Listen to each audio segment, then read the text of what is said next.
Hello সবাইকে, চলো দেখাই এই শীতে একটানা রৌদ্রে বের হলে বা রৌদ্রে থাকলে কি হতে পারে। তো সানট্যান পড়ে গিয়েছে, মেঝেতা কালো দাগ স্পট সব কিছু দূর করতে কিন্তু আজকে আমি নতুন ভালো একটা টিপস নিয়ে আসলাম। আশা করি তোমাদের সবার কাজে লাগবে আর প্রত্যেকেরই ভালো লাগবে। তো দেখো, ডি-ট্যান, এই ডি-ট্যান থাকলে তোমাদের আর কোনো চিন্তা নেই।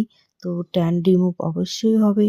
তো চলো দেখাই। তার আগে আমি ক্লিনজিং স্কার্বিং করে নিলাম, তারপর ডিটেনটে বসিয়ে কিছুক্ষণ রেখে শুকিয়ে নিতে হবে। আবার জল দিয়ে সেটা ভিজিয়ে নিয়ে একটু হালকা মাসাজ করে তুলে নিতে হবে।